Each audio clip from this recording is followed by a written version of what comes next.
Welcome back, dear friends, to another exciting episode of the Dispensation of Baha'u'llah. We are on part 15, part 2. And without any further ado, dear friends, we'll have our opening prayer. Thank you so much. O my Lord, thou knowest that the people are encircled with pain and calamities and are environed with hardships and trouble. Every trial doth attack man, and every dire adversity doth assail him, like unto the assault of a serpent. There is no shelter and asylum for him, except under the wing of thy protection, preservation, guard, and custody. O thou the merciful one, O my Lord, make thy protection my armor, thy preservation my shield, humbleness before the door of thy oneness my guard, and thy custody and defense my fortress and my abode. Preserve me from the suggestion of self and desire, and guard me from every sickness, trial, difficulty, and ordeal. Verily, thou art the protector, the guardian, the preserver, the sufficer, and verily, thou art the merciful of the most merciful. Abdul-Baha.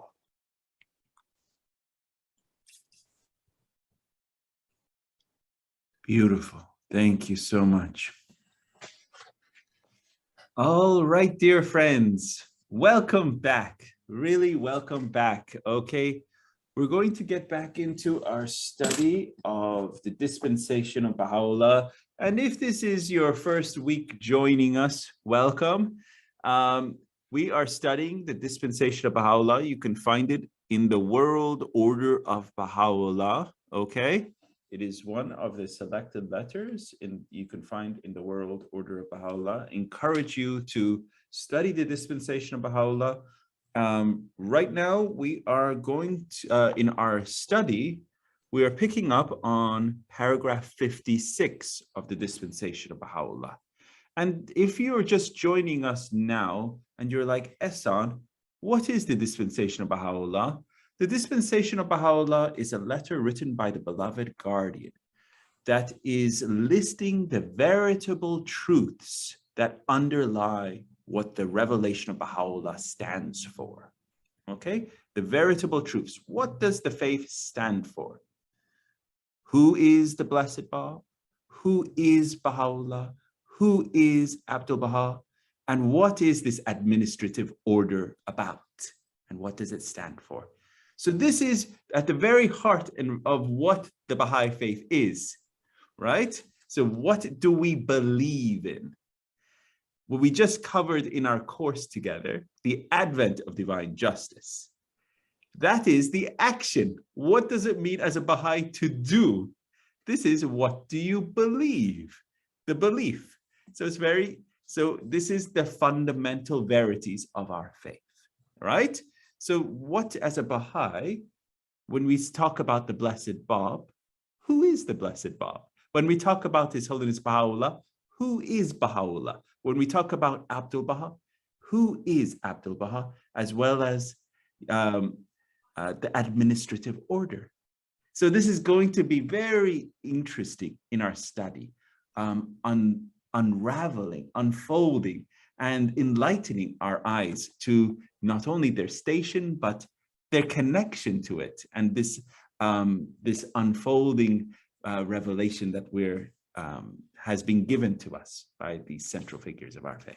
So let us get into it, dear friends. We're going to pick up together paragraph 56, and we find it, if you have this text, which I have, you can find it on page 124, and it starts, the marvelous happenings, paragraph 56, okay? So I'm going to share my screen and get back into our study, okay? Let me make sure this is the right slide. Oh, Ehsan, what are you doing? 56. I have so many. Okay.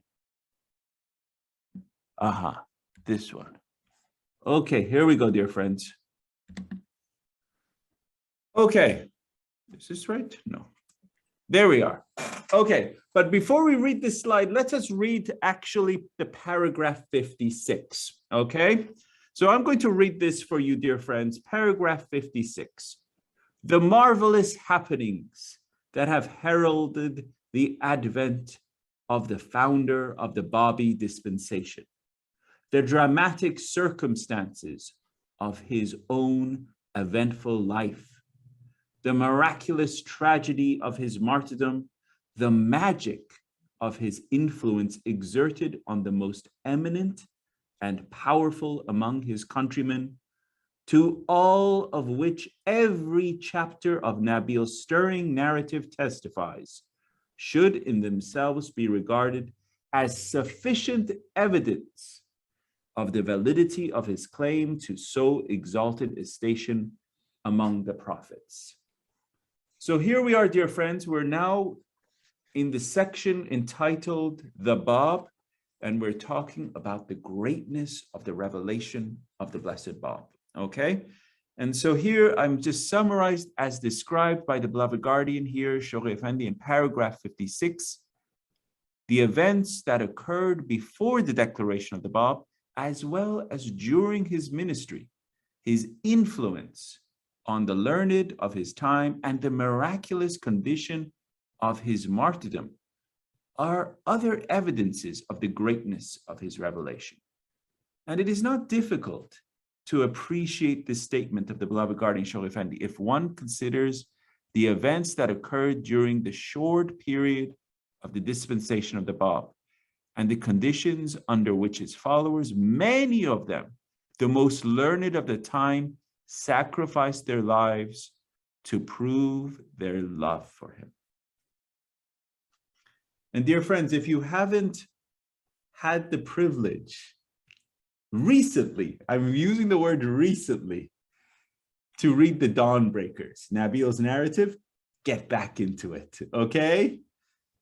So you may have said, oh, I read that, yes, but I'm using the word recently on purpose. Get back into it, okay? And also another wonderful book by William Sears. Okay, Dawnbreakers is quite, sometimes, you know, it's hefty, but it's, if you would like another incredible text with easier language, I'm not saying do not read the Dawnbreakers on any level, read it, but another text that is even for at high school level or even younger. And it's pretty simple language, but incredible intensity, power, and love, is Release the Sun, okay, by William Sears. And I encourage you to, if you have youth and even junior youth at that age, and you want them to, and yourselves, to have a book of intensity and convey that kind of spirit that is the early history of our faith, I encourage you to give them that gift of Release the Sun by William Sears. It is an incredible text. In fact, during the centenary of the birth of His Holiness the Bab, I read the whole Release the Sun and I put it online on the Crimson Academy YouTube page, because it's such an incredible text of the early history of the faith. And as I was reading it, I was so moved, you know, tears flowing, because it's so well written and so moving an episode, and so well captured in Release the Sun. And so I encourage you to read it and encourage your younger friends even to read it, because it's very simple language, as opposed to the many, many hard names in the Dawnbreakers and Nabil. And so sometimes the friends get lost in the names in the Dawnbreakers, but this is William Sears writing. It's pretty much easier in Release the Sun. So excellent, dear friends. Moving on. So this is from the Dawnbreakers, the beloved guardian, as you can see from the quote at the bottom. The chain of events that led Mullah Hussein to meet the Blessed Bab. From the time of Sheikh Ahmad Asai, Mullah Hussein of Bushri is all mysterious in nature and clearly providential. Mullah Hussein of Bushri, after his first meeting with the Bab, has narrated, I felt possessed of such courage and power that were the world, all its peoples and potentates, to rise against me, I would, alone and undaunted, withstand their onslaught. The universe seemed but a handful of dust in my grasp. I seemed to be the voice of Gabriel personified, calling unto all mankind, awake, for lo, the morning light has broken. Arise, for his cause is made manifest. The portal of his grace is open wide. Enter therein, O peoples of the world, for he who is your promised one is come.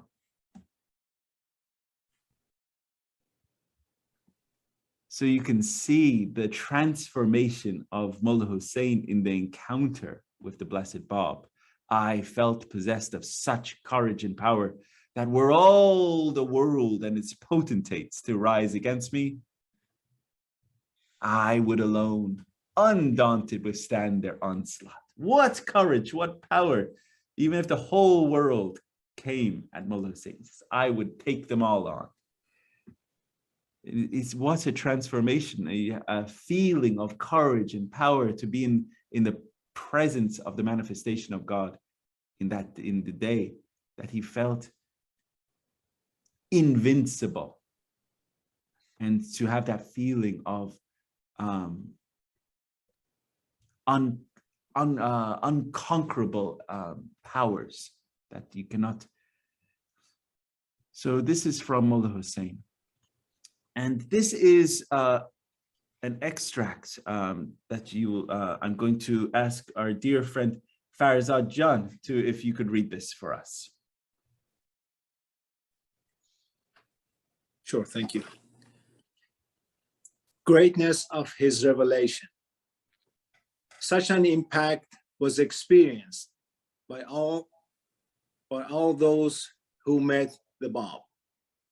In addition, the episodes of Nayriz, Zanjan, Sheikh Tabarsi, the bravery shown by the followers of the Bab, and the martyrdom of thousands of them are clear evidence of the spirit of courage and detachment that the revelation of the Bab had infused into their souls. The extraordinary drama of martyrdom of the Bab clearly demonstrates the power and ability of the Bab to save himself and to overpower those hostile towards him. However, he accepted death when he was satisfied that his mission was completed. Thank you so much. So this is a history that is so rich, and I'm just snapshotting different episodes, and I cannot overstress that to do justice to this is to read the Dawnbreakers, to read it for yourself. And when I say read it, deeply read it, study it.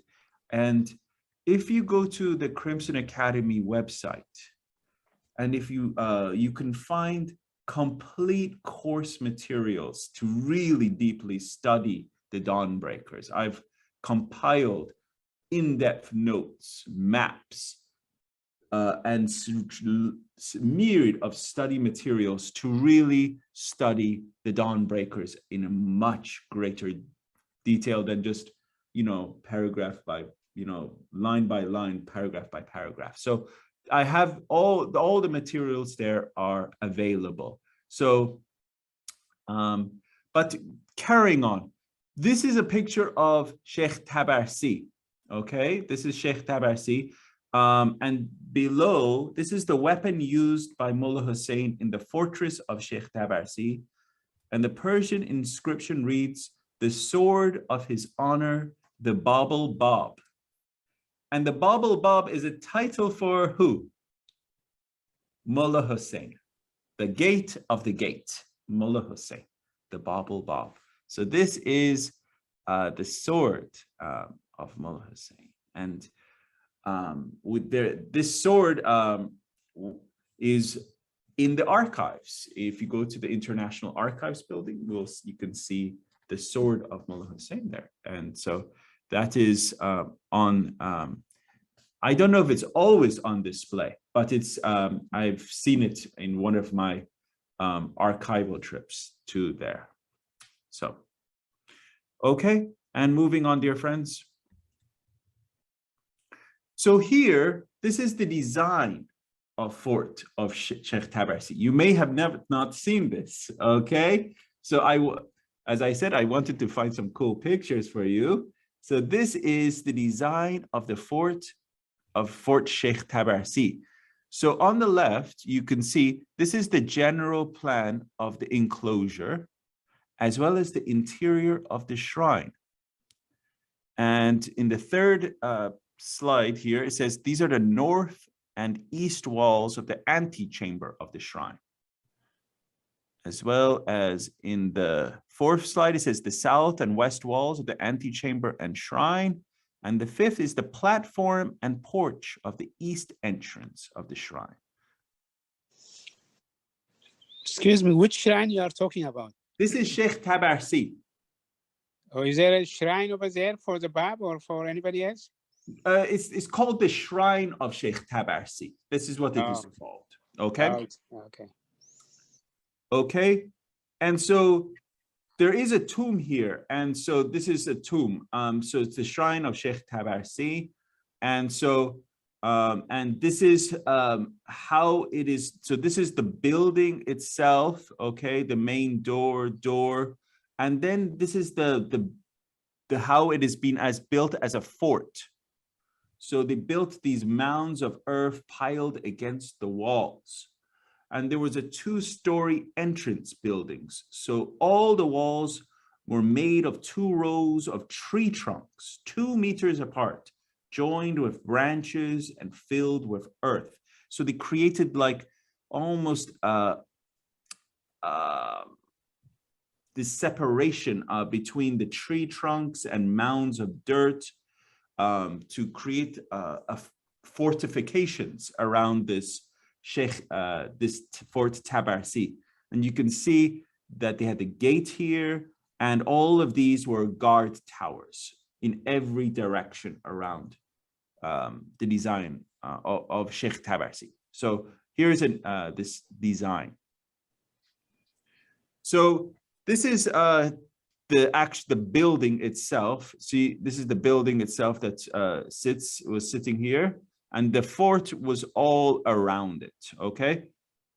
So the shrine of Sheikh Tabarci in July of 1848, Mullah Hussein received a message from the Blessed Bab inviting him to rally his fellow disciples and to proclaim the advent of the Promised One in the province of Mazandaran. Along the way, he enrolled those of his fellow believers who were willing to follow him. And because of their allegiance to the new faith, they were attacked by the population of Bar Farouche, Mazandaran, and they took refuge in the shrine of Sheikh Tabarci, located a short distance from the town, where they built a fort for self-defense. And they heroically withstood the assaults of an army that far outnumbered them. And in May of 1849, they surrendered after a solemn promise of peace was signed by the commander of the imperial army, a promise that was totally disregarded. The long battle ended with the massacre of almost all the Babis. So I again encourage you, dear friends, to read the Dawnbreakers, read Nabil's narrative of this account. The commander brought the Quran, and he said, I swear on the Quran that, you know, that we're going to not execute you and everything like that. And because as Babis, the Quran is sacred for us as Baha'is, this is sacred and holy. And so even though the Mullah Hussein and the followers of the Bab knew that this was perchance a death sentence, but out of sacredness for the blessed Quran, they conceded and they went and they consented to that peace, a promise of peace. And shortly after, the commander ordered the absolute execution of everyone in this fort. And it was massacre. So here you've probably seen many of these. These are beautiful paintings of this massacre that occurred. And you can see this is the fort of Sheikh Tabarci here. And this is, here he's holding the black standard, the black flag. And this is the assault that was going on. It reminds me of the movie 300, a small band of heroes and a massive army, you know, of that came to go and per se take them out. It really was. It was a whole Persian army that was had gathered to go and onslaught the band of Babis, and it really was quite a battle for quite a period. And so this is the band of Babis at Fort Tabarci. And in reference to the society in which the blessed Bab declared his mission, the beloved guardian Shaykh Effendi states, of all the peoples and nations of the civilized world, that race and nation had so often depicted by Abdul Baha sunk to such ignominious depths and manifested so great a perversity as to find no parallel among its contemporaries. It consisted of a superstitious and ignorant population influenced and ruled by a corrupt Muslim clergy and governed by the barbaric regime of the Qajar dynasty. Dear Tesfaye, are you saying something, please? No, I just want to ask is how is the present condition of this Sheikh Tabarsi? Is this house are still existing in Persia, Iran, or they are demolished? If you have any information. I have not visited the land, the cradle of the faith. Maybe one of our dear friends know the answer to this. I'm not sure, honestly. Oh, okay, that's fine. I just want. I would like to say a few words, but I don't know about. So Sheikh Tabarsi, from my knowledge, is a shrine for a sheikh, that a tomb that was from Tabarsi. Tabarsi is the name of the place. Exactly. In Mazandaran, which is by the Caspian Sea. And so therefore the tomb was known as Sheikh Tabarsi's tomb, because Exactly. it's Sheikh that was there. That much I know. And because it was probably a holy place, the Babis took refuge there, since it was a tomb of someone. And then they built the fort around them. I don't know. I have never heard it still exists. It still exists, or even if it, I don't think it even belongs to the Baha'is, probably. Excellent. Very good. Thank you so much. So in the opening of the Dawnbreakers, Nabil's narrative, in the introduction, and before you even get into the study of the Dawnbreakers, in the introduction, you will see an incredible account of the history of the time period of the Iranian peoples and how they were as peoples. And this description that we find in Advent of Divine Justice, that they had sunk to such ignominious depths, perversity, as to find no parallel among its contemporaries. This, being an Iranian, think about your ancestors of the peoples of Iran, that they were the absolute worst of the worst of the worst, that they are, and this is the reality that Abdul Baha, as was describing them, as often depicted by Abdul Baha, the beloved guardian, writing Advent to Divine Justice, saying these are the Iranian peoples in Persia, that they were the absolute worst. And here in this part of Advent to Divine Justice, why the beloved guardian was talking about this, if you recall from your study of Advent to Divine Justice, was the reason that the manifestation of God appeared in Persia, was because that place had reached such a point of spiritual depravity, such a point of degeneracy, the lowest point in the history of, spiritual bankruptcy, in the sense, as a nation. It had reached a point of spiritual bankruptcy, and so the manifestation of God appeared there. And interestingly, for the first time in religious history, two manifestations of God appeared. So this is quite an interesting period. And so I just there were so many pictures of, per se, the degeneracy, if that's a word, the degeneracy of that population. I found this picture. This is the picture of the harem wives and slaves of the Nasiruddin Shah. So, so these are the, per se, the little kids and the little girls of the harem, which constituted the harem, the prostitutes of the harem of Nasiruddin Shah. And this was just some of them in this picture. And this was as you see, this is not all of them, because there were more than 84 of these individuals. And even there were some boys, as you can see in the picture. There's that little, whether he's African or Indian boy in the picture on the top left. So what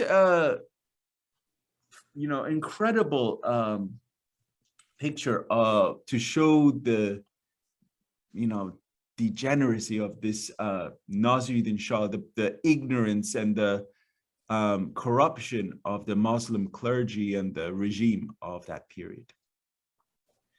Okay, moving on, dear friends.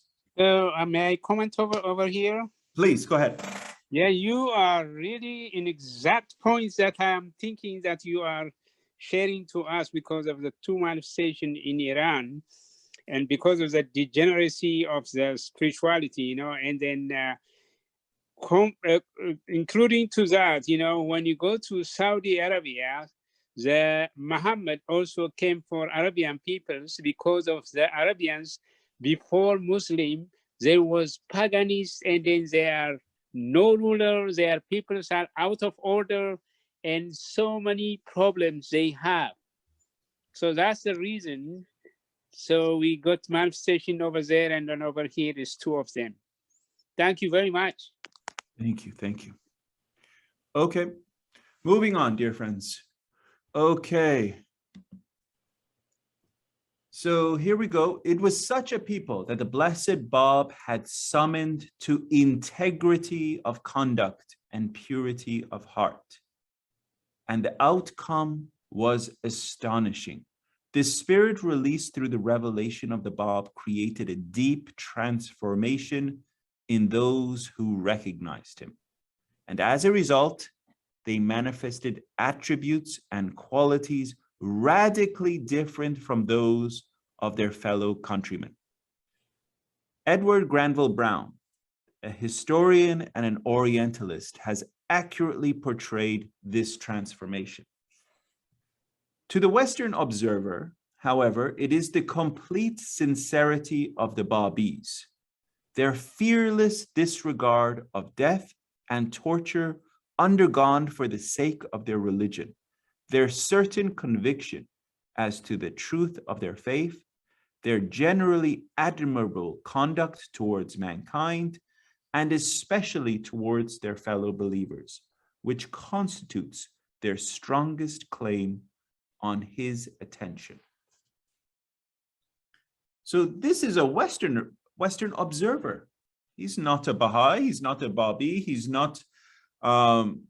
just observing what is going on. And he, from his own eyes, in his writings, and you can read it here in Introduction to Myron H. Phelps' Life and Teachings of Abbas Effendi, in his writings, this is what he's saying. He says, it is their complete sincerity of the Babis, their fearless disregard of death and torture for the sake of their religion, their certain conviction as to the truth of their faith, and their generally admirable conduct towards mankind, and especially towards their fellow believers, which constitutes their strongest claim on his attention. So it's, as they say, if you believe something, prove it by your actions, right? Let deeds be your adorning, by your actions. And so these Babis were proving their what they say by their deeds. And they held it all the way up to even their death. And so this is the transformation of the Babis.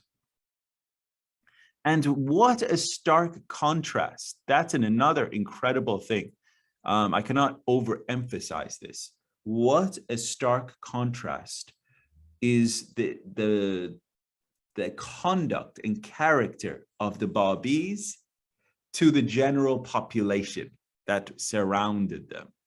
And this was the magnetic attraction of the people to the faith of the Bab, that there was something different, something unique, something, and this is what the beloved guardian says also in Advent of Divine Justice. Going back to Advent of Divine Justice, is that we as Baha'is should have that complete transformation of our inner life and character to be like that. So we are so uniquely different than our general surrounding that the general population, when we look at us, they say, there's something different about that person, right? And so that is how our character should be. So it wasn't just, the general population that was surrounding them, these Babis, seeing how incredible these Babis were. It was also Westerners writing and recording the accounts. And so this is an incredible note that Douglas Martin, former Universal House of Justice member, wrote this. And according to Douglas Martin, the influence of the Blessed Bab was not limited to the Persian society, but could be observed in Europe in the opinions of the educated elite of the 19th century. Jules Bois, the French literary critic, describes the impact of the Bab. All Europe was stirred to pity and indignation. Among the littérateurs of my generation in the Paris of 1890, the martyrdom of the Bab was still as fresh a topic as had been the first news of his death. We wrote poems about him. Sarah Bernhardt entreated Catulle Mende for a play on the theme of this historic tragedy. So even in Paris, of all places, many miles from Tabriz, the effect of the life of the Blessed Bab was felt there. Miss Yuda, you have a hand, please. Good to have you. Yes, I just want to mention I have a French dictionary. It's very old and thick, and the Bab is mentioned in it. Wow. Wow. Interesting. Yeah, and so in what reference, dear Yuda, is the Blessed Bab? It's a general dictionary about things and explains it, what it is. And so they put the Bab in as an important figure. Interesting. Yeah. So that's thank you very much for that. Yeah. So you could see even in the French dictionary that even Miss Yuda has, it shows that the Blessed Bab is of a figure of importance and of notoriety.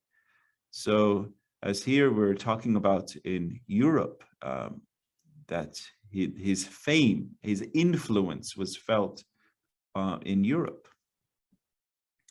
Many writers, as diverse as Joseph Arthur de Jobonneau, Edward Granville Brown, Ernest Renan, Alexander Tumansky, A.L.M. Nicholas, Victor Rosen, Clement Huart, George Curzon, Matthew Arnold, and Leo Tolstoy were affected by the spiritual impact of the life and martyrdom of the Bab, and they wrote about him. Now, dear friends, I encourage you to also read the beloved Guardian's only book that he wrote himself. And if you're asking, he only wrote one book? Yes, all the others were letters.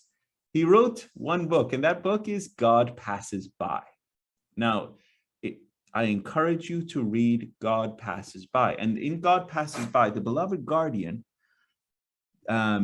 this is the history from the birth of the faith, 1844, to 1944, the centenary period of the emergence of the faith. And in God Passes By, the beloved Guardian in it did such an incredible job of finding all these historians, poets, authors, philosophers, anyone of repute that said anything of or mentioned the Blessed Bab or the faith, not only got the quotes and everything and placed them in God Passes By. So it's a much fuller account, and I encourage you to read God Passes By. So there we are, dear friends. You know, may I say something? Of course, dear friends. Yeah, Thank you. in the God Passes By, you know, there is so much information there. Yes. In the future, they might write a lot of books is coming out from there, a lot of instructions and everything. When the Baha'is are really growing up more, and they might be focused on that book. Oh, for sure. God Passes By. Well, depth information. Every paragraph, even less than a paragraph, every line is a book within itself. It's an incredible text, and there's so much a volume of information. Miss Yuda has a hand, please. Yes, there is a philosopher, Nietzsche, and he referred to the Bab as Übermensch, which is Superman. A Superman. Wow, that's interesting. I didn't know that Nietzsche referred to the Blessed Bab as Superman. Wow, that's interesting. Thank you so much, Ms. Yuda, for sharing that with us. Okay, we're now getting into part 16, our next part. Checking our time as always, 7:43. We're doing great. Here we go. Okay, and share my slide. Here we go. Okay. So now with your friends, we're getting into our next paragraph set, paragraphs 58 through 61. So if we don't finish tonight, this is your homework, okay? As always, paragraphs 58 through 61. So we're continuing on our study of the Blessed Bab, right?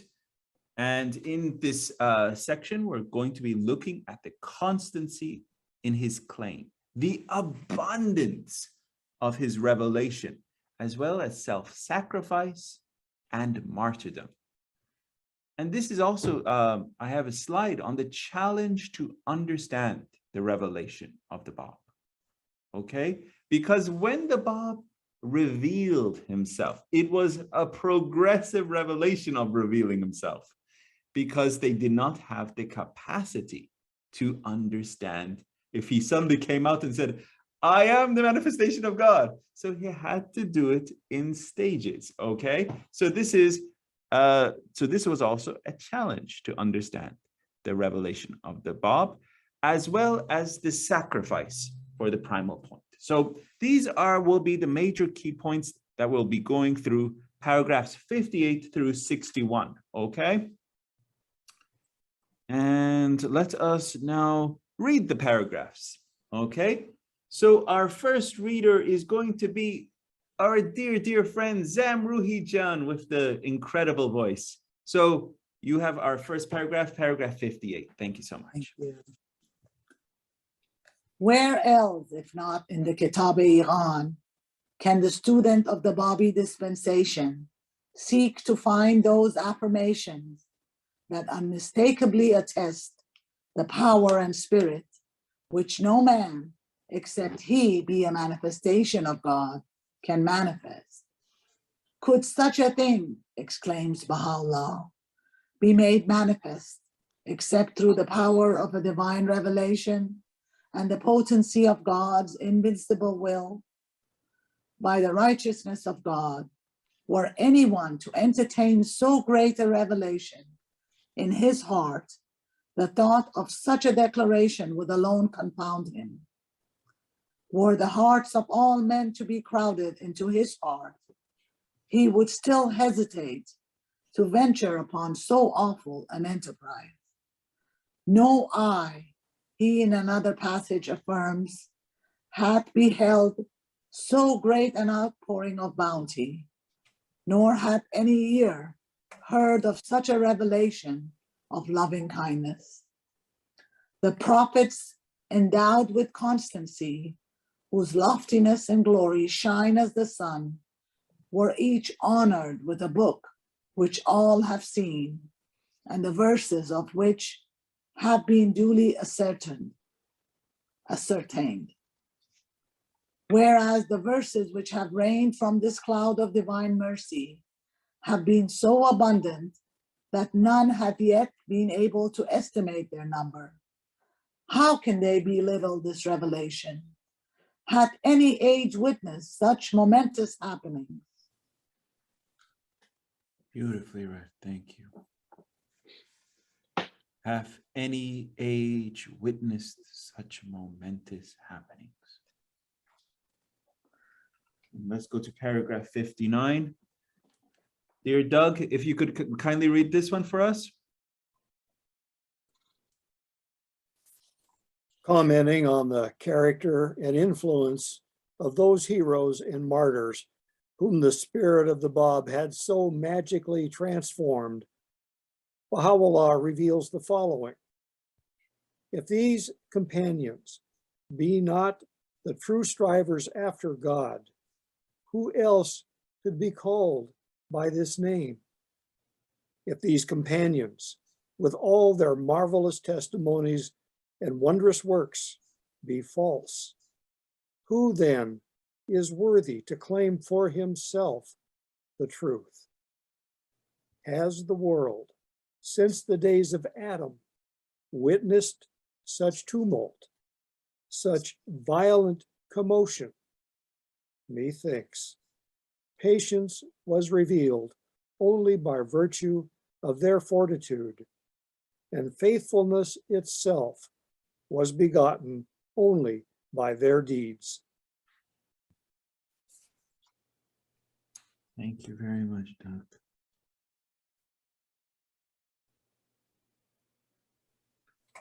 What a paragraph, what a paragraph. Yeah, we're going to come back to it. This is such an incredible paragraph talking about the deeds of the companions of the Blessed Bab. That it is patience was revealed by the virtue of their fortitude. It's because of how they acted. Their faithfulness was presented to the world by their deeds.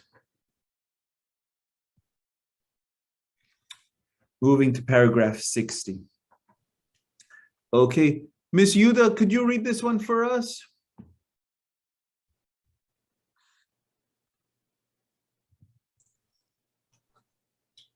Wishing to stress the sublimity of the Bab's exalted station as compared with that of the prophets of the past, Baha'u'llah in that same epistle asserts, no understanding can grasp the nature of this revelation, nor can any knowledge comprehend the full measure of his faith. He then quotes in confirmation of his argument these prophetic words. Knowledge is 20 and 7 letters. All that the prophets have revealed are 2 letters thereof. No man thus far has known more than these 2 letters. But when the Kaim shall arise, he will cause the remaining 20 and 5 letters to be made manifest. Behold, he adds, how great and lofty is his station. His rank excelleth that of all the prophets, and his revelation transcendeth the comprehension and understanding of all their chosen ones.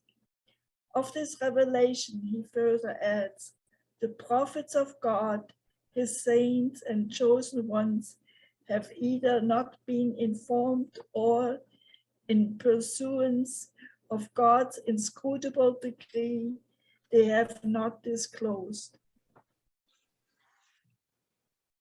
Thank you very much, Ms. Yuda.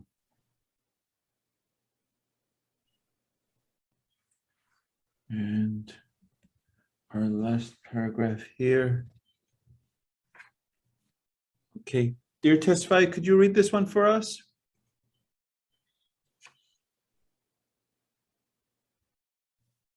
Okay.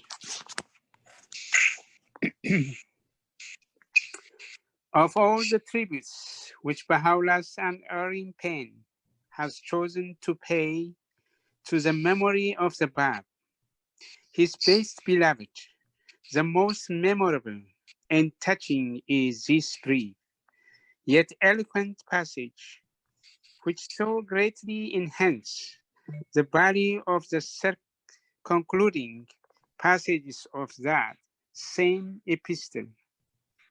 Amidst them all, he writes, referring to the afflictive trials and dangers besetting him in the city of Baghdad.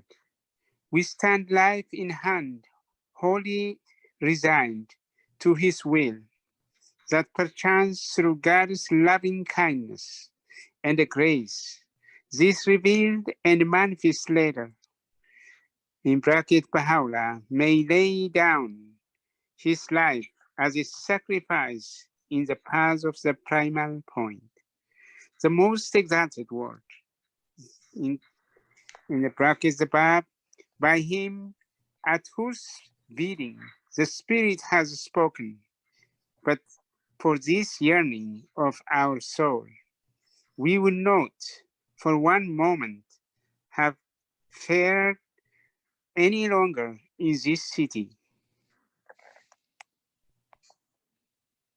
Thank you very much, dear Testify. Thank you.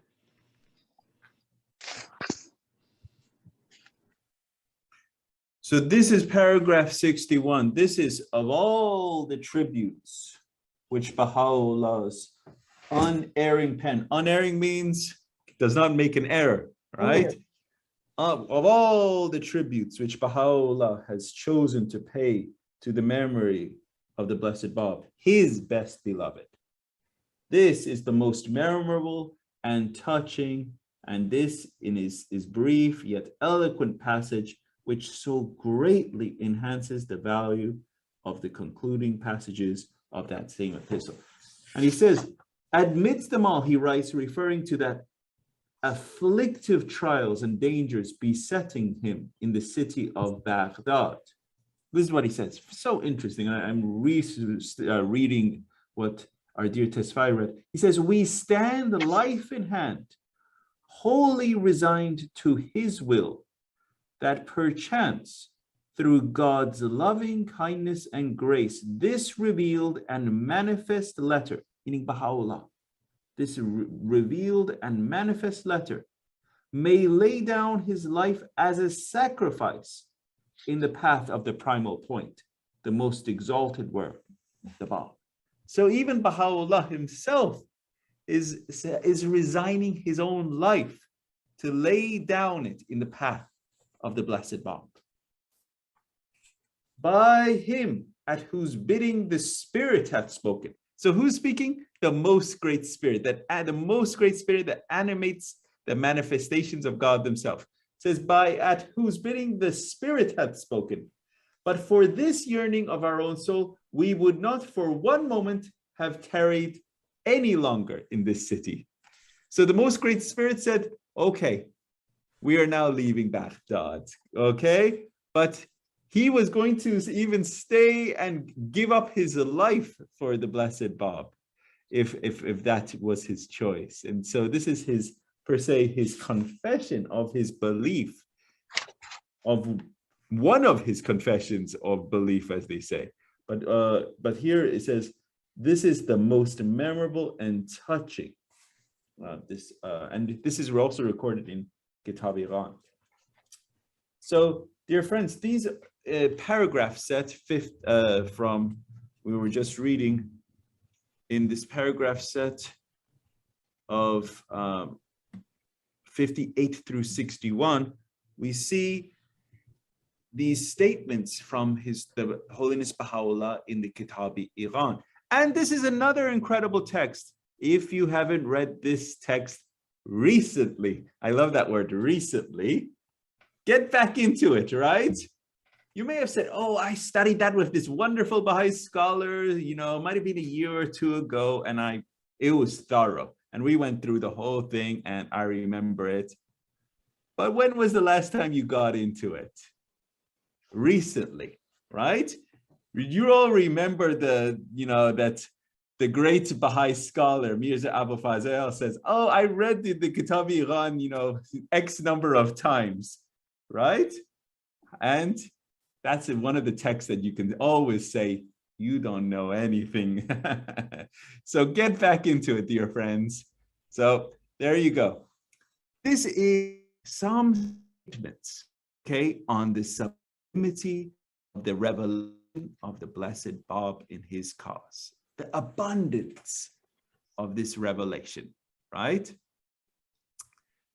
Baha'u'llah also declares that no understanding can comprehend the nature of the revelation of the Bab. No human understanding can comprehend this revelation of the Bab. So here, dear friends, are some key points, okay? I'm going to share these key points with the class. Here we go. His Holiness Baha'u'llah refers to the constancy of the Blessed Bab in claiming his mission as a further proof of his revelation. This quality is particularly awe-inspiring when we consider the Bab's youthfulness. And Baha'u'llah describes the abundance and rapidity with which the sacred verses were revealed by the Bab as another significant feature of his revelation. And in past sessions, we talked about the rapidity of the revelation unfolding from Baha'u'llah. And we showed even his pens, and we showed all of those. Also, the revelation that was outpouring by the Blessed Bab was of incredible rapidity too. So this was also another significant feature of the revelation of the Blessed Bab. The degree of self-sacrifice demonstrated by the followers of the Blessed Bab is another testimony to the truth of the revelation of the Bab. If someone asked you, okay, I've heard of this individual called the Bab. So prove it. Prove it. How can you prove that the Blessed Bab is who you are claiming him to be? As you claim he is a messenger of God or a manifestation of God, as you so-called call him, right? Prove it. I would very simply do this. Very simply. I would go to the proofs that, His Holiness Jesus Christ said, by their fruits ye shall know them, right? So what is the fruits of the Blessed Bab? It's his teachings and the effect that he'd had on the transformation of the peoples that he taught, just as the same as His Holiness Jesus Christ did. You look at the teachings of His Holiness Jesus Christ, the teachings are good. So they even have lasted to this day, and you look at the transformation that the teachings had on the population at that point in time, and you could see the people were transformed. And the same as in the day of the Blessed Bab. You look at the teachings are transformative, life-giving. We even showed you examples of how these individuals had spiritually transformed, and the degree of self-sacrifice demonstrated by the followers of the Blessed Bab is just one more case and example of a proof of the revelation of the Bab. So just one more example. If anyone ever, was per se challenging the revelation of the Bab as a authentic revelation, you could say, okay, that let us look at what did the Bab present, as well as the effects of how on the character of the peoples that the message was affecting. You look at their fruits, and then you could say, by their fruits you shall know them. If it is a good fruit, it will last. If it's a bad fruit, it won't last. So then you look at the fruits. And so that is really the standard, as they say, the golden standard that is right there in the Gospels. It is impossible also to understand the full nature of the revelation of the Bab. Impossible. Anyone that says, I understand it, is speaking falsehood. It's impossible. You just have to strive to obtain a greater understanding of this ocean. Same as the revelation of Baha'u'llah. It's another impossibility. But one of the goals that the beloved guardian wrote Dispensation of Baha'u'llah is for the friends to strive to obtain a fuller measure, a fuller understanding of this revelation. And when I'm talking about this revelation, I'm talking about the fundamental verities of our faith, talking about the understanding of who the Blessed Bab, His Holiness Baha'u'llah, Abdul Baha, as well as the administrative order. And we're going to be getting into one after another of these. And then this is a quote also from, is mentioned in Islam as knowledge is 20 and 7 letters. This is this is coming from a hadith. And so this is also quoted in the Kitab-i-Iran. Knowledge is 20 and 7 letters. All the prophets have revealed are 2 letters thereof. 2 letters. So imagine the scope and scale of this, right? All the past messages of God, all their knowledge, all that they have revealed is 2 letters out of the 27 letters. But when the Qayyam arises, he will cause the remaining 25 letters to be made manifest. So out of that 27 letters, he's bringing home 25 letters out of the scope of knowledge. So it's an incredible amount of intensity of revelation that is coming to humanity, is coming from the Qiyam. Okay. That's why we don't understand it. Yes, exactly. And this is the day of God. This is the King of Days. This is the judgment day, as they say. So Miss Claudia, if you could kindly read this slide for us. The Dispensation of Baha'u'llah, major key points from paragraphs 53 to 57. The divine origin and power of the revelation of the Bab cannot be judged based on the short duration of his dispensation.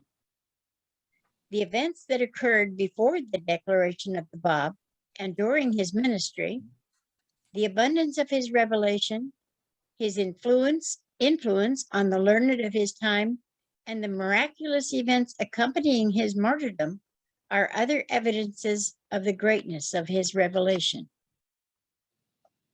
Excellently read. I think this is 53. Oh, this slide might have slipped accidentally.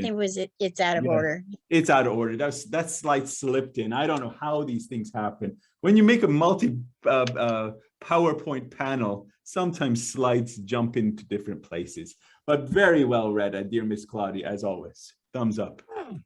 Okay, so moving on to in paragraph 58, Baha'u'llah refers to the constancy of the Bab in claiming his mission as further proof of the Bab's revelation. This quality is particularly awe-inspiring when we consider the Bab's youthfulness. Dear friends, he was only 25 years old, and this at the age of 25, he claimed to be the promised Qiyam, for whose coming the Shia Muslims had been praying for more than 1,000 years. Even the thought of such a claim is so bewildering that a person would still hesitate to venture upon so awful an enterprise, even were the hearts of all men to be crowded into his heart.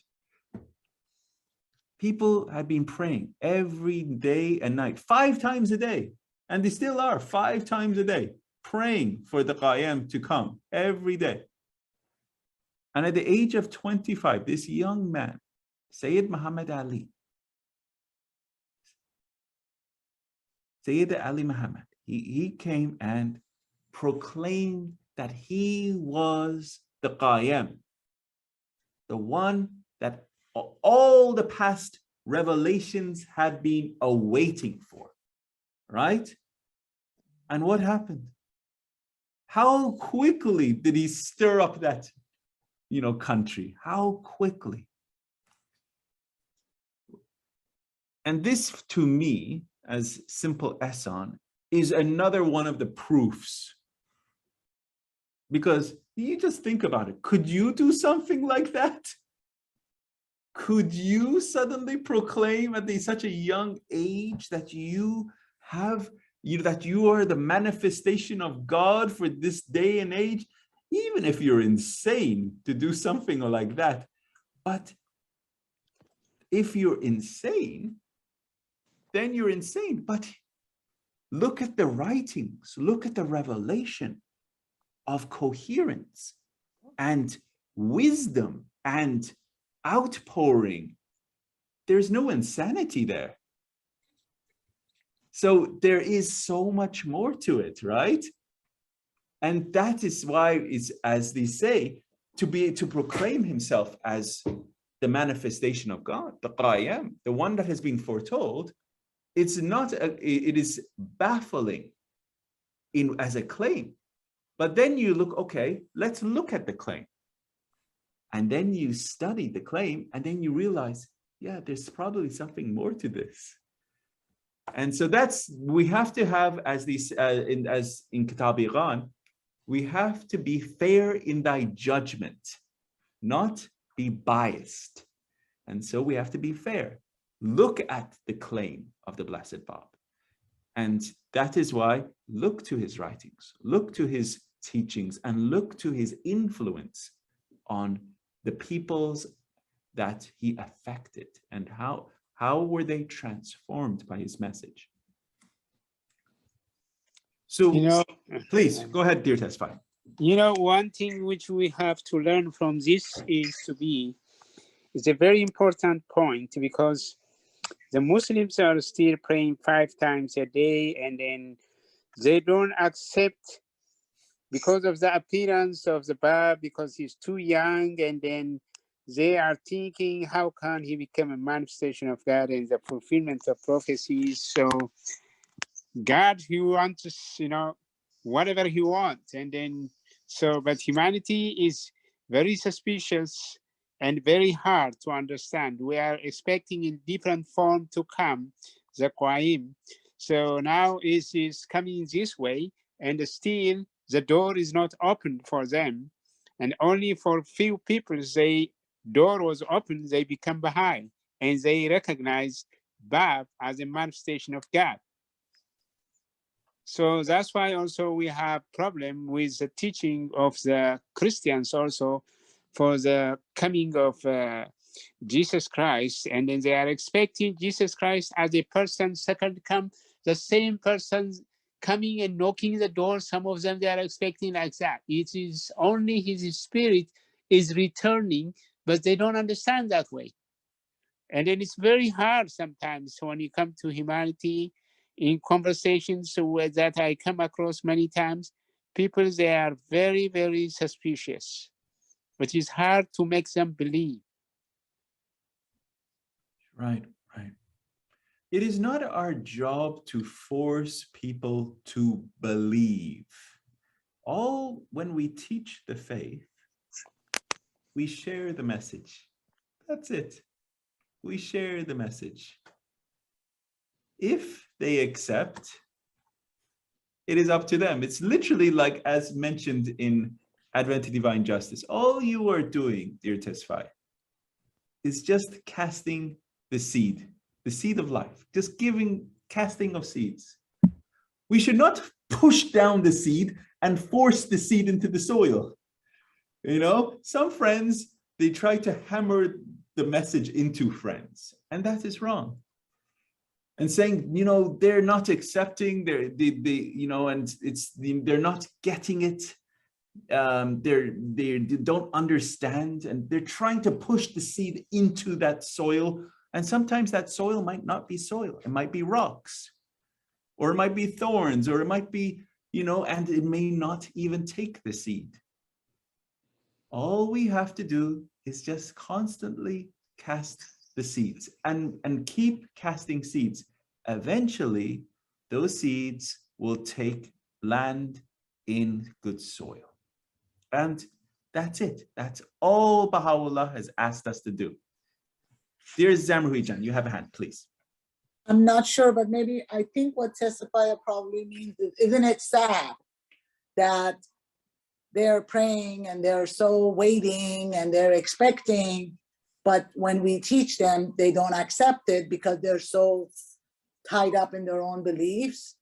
And I feel like our responsibility is the teaching, and they have to purify their own souls. Yeah. And ask God to help them open their hearts to what is the truth. Didn't Mullah Hussein do that for 40 days? Praying and fasting? It needs that purity of soul. And are we not blessed that we, even if we didn't have the purity of soul, we have Baha'u'llah in our hearts? So absolutely, just continue what we are doing. It is sad, and to one level, yes, it's a tragedy. It's a huge, incredible tragedy that the world per se, on the vast majority, has missed the boat, as they say. They has missed the boat. And it's very similar to the ark, concept, Humanity has literally missed the boat, the salvation of humanity, and they've missed it. And we are at the end days here. And the reality is, yeah, it's a tragedy. But we as Baha'is are aware of the manifestation of God in this day and age. Now we have a responsibility to share this with humanity. And if we do not, this is an incredible quote. I shared this in our presentation in Advent.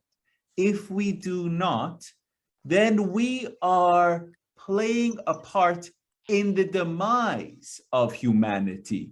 Because in the sense, if we are not offering the gift of aiding humanity, we are actually causing humanity to actually get worse, because we're not helping humanity to progress. So we would playing a part in its demise if we do not actually give the gift of the panacea for this ailing and sick world. And so this is what we have been given. Whether we came across the faith by ourselves or we were gifted it by our family or friends, it is the greatest gift that has ever been bestowed upon you to be a Baha'i. You know, the greatest gift. And some of us have taken it very laxly. You know, we don't even realize how incredible a gift it is to be a Baha'i. It is the greatest gift and honor. But it is also a responsibility that you should be a soldier to work for the salvation of humanity. You cannot just be a couch potato sitting on the bleachers and just letting others do the work. You know, you have to be in the front lines. You have to be in the front lines. You got to and you cannot be a general sitting in the back and letting others do the work. You got to be in the front lines. And that is really the example for us is the very first, per se, the first Baha'is, the letters of the living. The example is they were in the trenches. And that is the transformation that we need to undertake in our lives. To be serious. When you hold up your Baha'i card or you claim the name and say, I am a Baha'i, what does that mean to you? Because there's a thing called honesty. What does it mean when you claim the name? How much are you going to sacrifice in his name? And every day, it should be a little bit more. And every day, you should up your game. Up your game. Give him some more every day. Right? That's what it means to be a Baha'i. Give him some more every day. Whether it's a little bit more time to study, a little bit more time to teach the cause, a little bit more time to sacrifice, a little bit more time to serve the cause. Up your game every day. So when time comes for Judgment Day, your last breath, man, he's waiting for you. He's excited. He's like, man, I've been waiting for you. All the entire concourse and higher, they're just ready to come and meet you because, man, that's how it should be. And that's why it says death is a messenger of joy. Death is a messenger of joy because your life should be so incredible that the whole concourse on high is ready to bring this incredible soul up there. It's not the messenger of joy for the people down here. The people down here are wailing and crying. What's a messenger of joy, right? Death should be a messenger of joy for that soul entering into the Abha kingdom. The whole Abha kingdom would be elated for the presence of your company, right? What an incredible thing. Now think about that, dear friends. When your soul enters into the Abha kingdom, will they be elated by your life, by your deeds, your actions in his name? So that's something that we have to reflect day by day. Up your game, right? Okay, checking our time, dear friends. We've got 10 minutes. So let's carry on. We're doing great. Okay. My dear Auntie Mahfash, could you kindly read this slide for us? Sure, Ehsan John. Thank you. What occurred in Tabriz during the questioning of the Bab by the Muslim clergy is a powerful evidence of the authenticity of the Bab. This gathering was held in the residence and the presence of the governor of Azerbaijan, Nasiruddin Mirza, in the heir to the throne, Ecclesiastical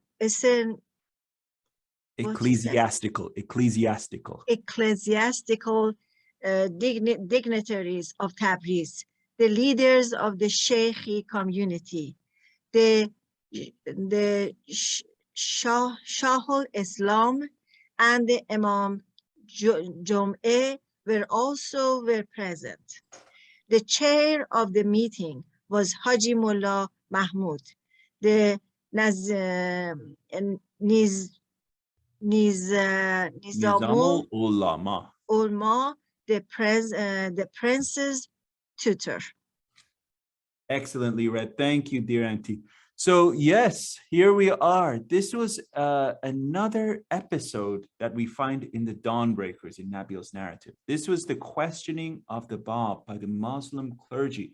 This is a powerful evidence of the audacity, courage, bravery, the courage of the Blessed Bab at such a young age.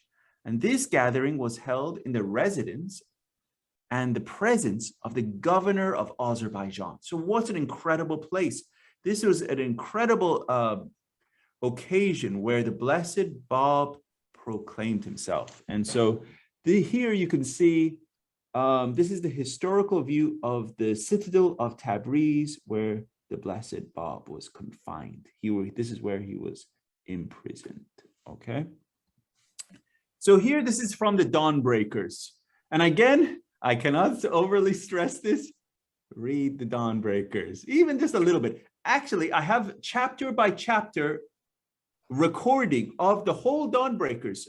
If you go to Crimson Academy YouTube and you search for Dawnbreakers, you can actually listen to the Dawnbreakers online. It's online. So if you just want to enjoy reading, you can listen to the whole thing. So Miss Claudia, if you could kindly read this one for us.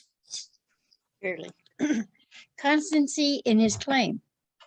Upon his arrival, the Bab observed that every seat in the hall was occupied except one, which had been reserved for the Vali Ad. He greeted the assembly and without the slightest hesitation proceeded to occupy that vacant seat. The majesty of his gait, the expression of overpowering confidence which sat on his brow, above all, the spirit of power that shone from his whole being, appeared to have for a moment crushed the soul out of the body of those whom he had greeted. A deep, mysterious silence suddenly fell upon them. I was right there for 2 seconds, Miss Claudia. So it says the majesty of his gait. This is how he walked, okay? So if just the friends didn't know what that meant, how he walked even. The majesty of his gait. Carry on. Sorry about that, dear Miss Claudia. Carry on. Okay. Not one soul in that distinguished assembly dared breathe a single word. At last, the stillness which brooded over them was broken by the Nazimul Ulama. Whom do you claim to be? He asked the Bab.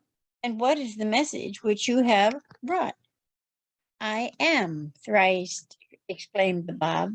I am the promised one. I am the one whose name you have for 1,000 years invoked, at whose mention you have risen, whose advent you have longed to witness, and the hour of whose revelation you have prayed God to hasten. Verily, I say, it is incumbent upon the peoples of both the East and the West to obey my word and to pledge allegiance to my person. Immediately after he had declared himself to be the promised one, a feeling of awe seized those who were present. They had dropped their heads in silent confusion. The pallor of their faces betrayed the agitation of their hearts. Mullah Muhammad, that one-eyed and white-bearded renegade, insolently reprimanded him, saying, "You wretched and immature lad of Shiraz, you have already convulsed and subverted Iraq. Do you now wish to arouse a like turmoil in Azerbaijan?" Azerbaijan. Your Honor, replied Bob, I have not come to hither of my own accord. I have been summoned to this place. Hold your peace, furiously reported Mullah Muhammad, you perverse and contemptible follower of Satan. Your Honor, the Bab again answered, I maintain what I have already declared.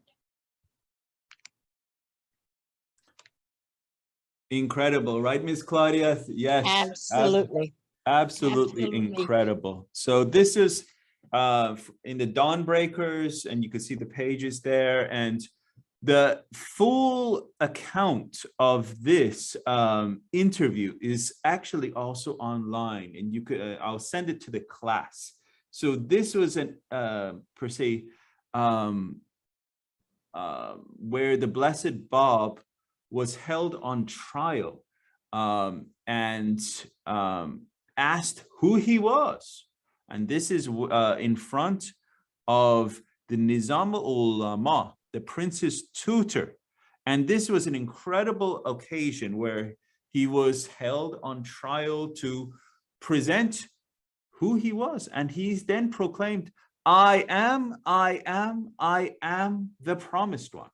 I am the one whose name you have for 1,000 years invoked, at whose mention you have risen, whose advent you have longed to witness, and the hour of whose revelation you have prayed God to hasten. Wow.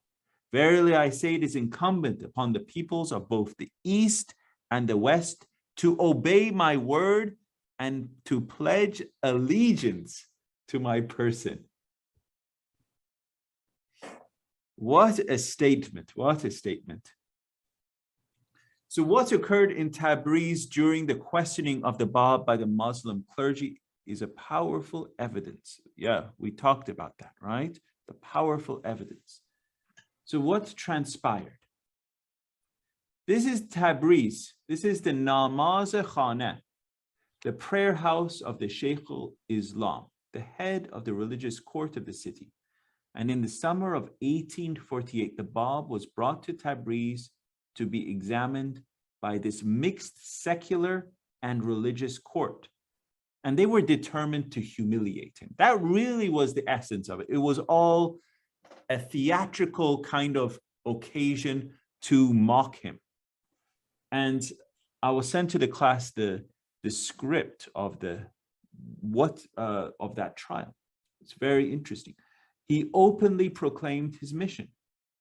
Irritated by the Bab's unruffled majesty and alarmed by his open denunciation of their temporal power, the priests convinced the lay members of the court to approve their verdict that he should be tortured by bastinado. Bastinado, dear friends, if you are not aware, that is where they tie the soles of the feet, the legs, and they string them up to a stick, and so your legs are elevated, and then they cane them with quite a hefty cane till the soles of the feet are bloodied, and probably even further than bloodied. It is quite an intense form of torture. The bastinado. Okay, so they bastinadoed the Blessed Bab. And in the courtyard shown in this illustration, the Shaykh al-Islam personally carried out the enforcement of this sentence. So here, dear friends, these are pictures from the Dawnbreakers. And for extra credit, who was the photographer that took these pictures?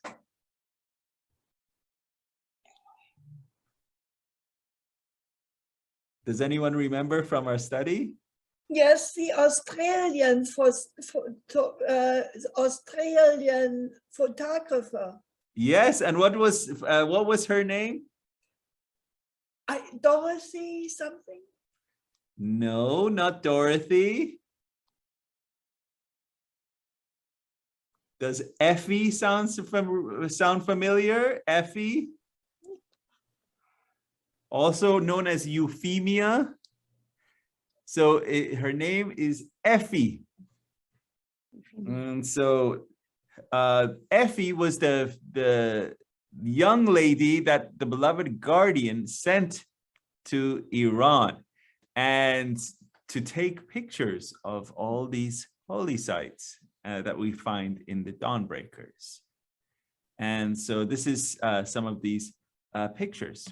And so this is the inner courtyard of the house of the Sheikh Islam in Tabriz, where the Blessed Bab was flogged because of his message. Okay, he was bastinadoed here.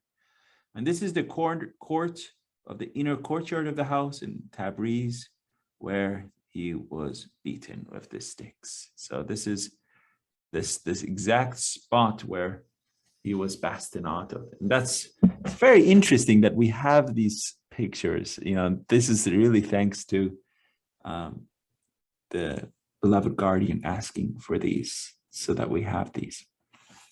This is a slide where the declaration of the Bab in that occasion. I am the promised one. I am the one whose name you have for 1,000 years invoked, at whose mention you have risen, whose advent you have longed to witness, and the hour of whose revelation you have prayed God to hasten. Verily, I say it is incumbent upon the peoples of both the East and the West to obey my word and to pledge allegiance to my person.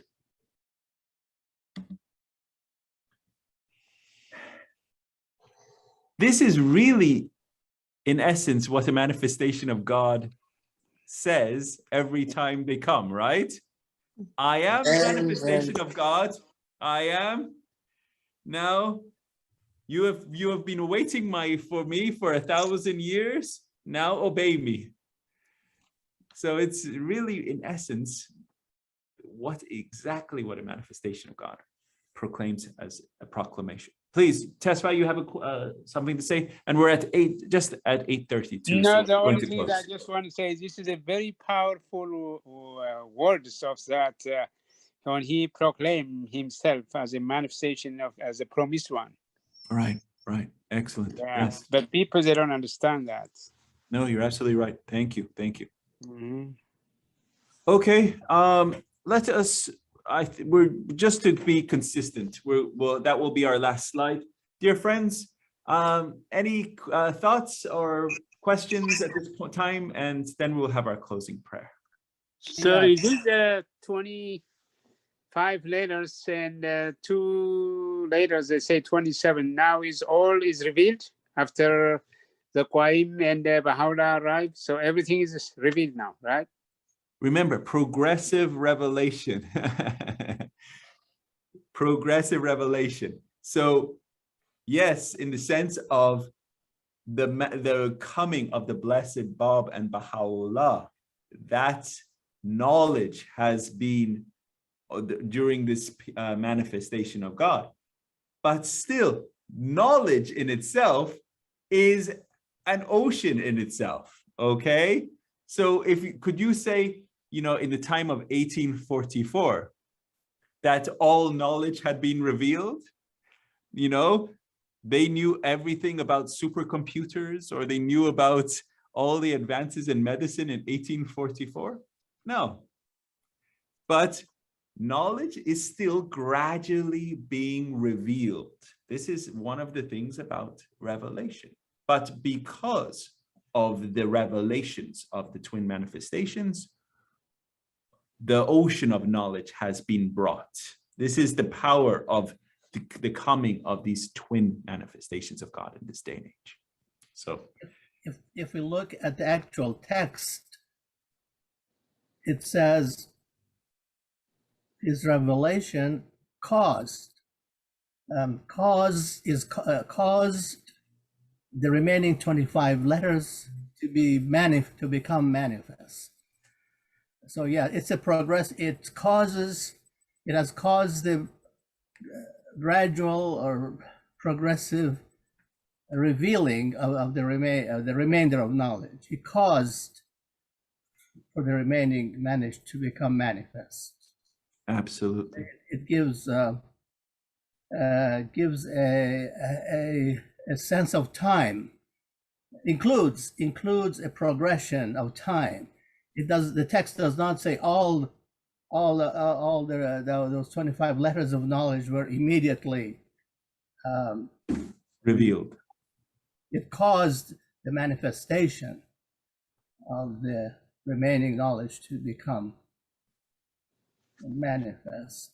Riaz John, your insightful understanding is like literally one of those letters of knowledge. So excellent. Thank you for sharing that. Also, this issue of 1,000, them waiting 1,000 years.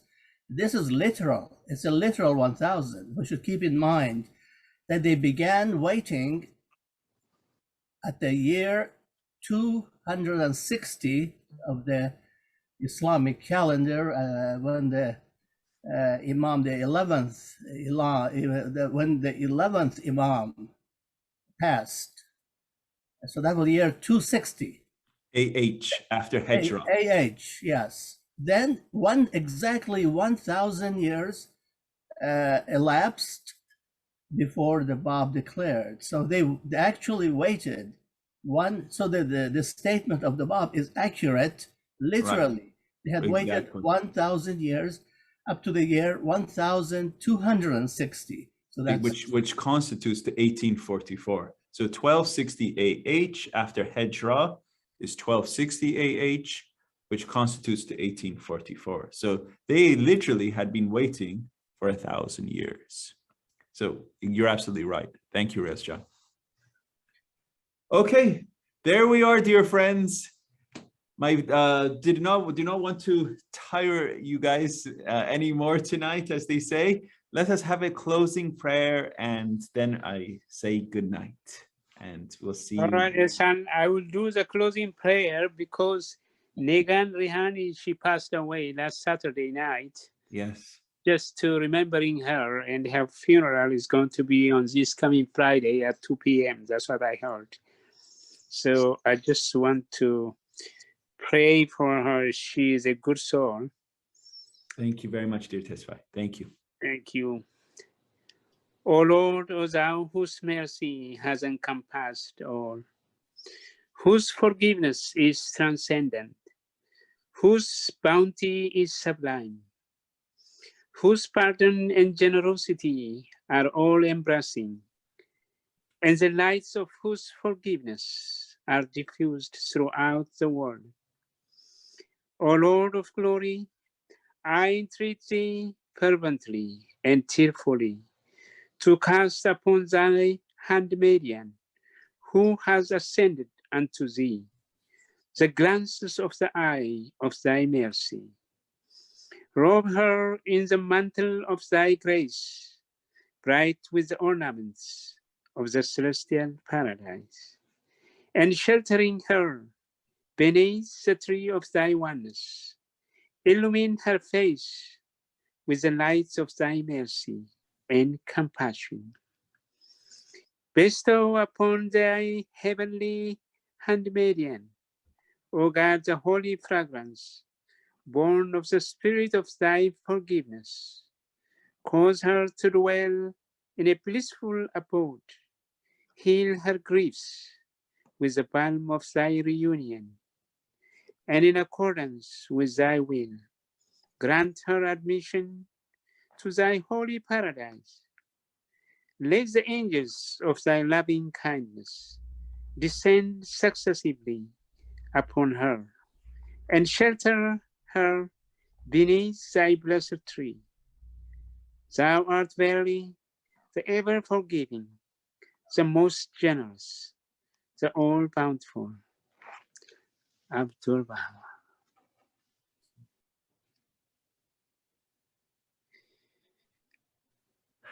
Well, dear friends, thank you so much and wishing you a wonderful evening. Thank you. Thank you. Thank you. Thank you very much. Good. Yeah, it was a sad week for Pat losing her.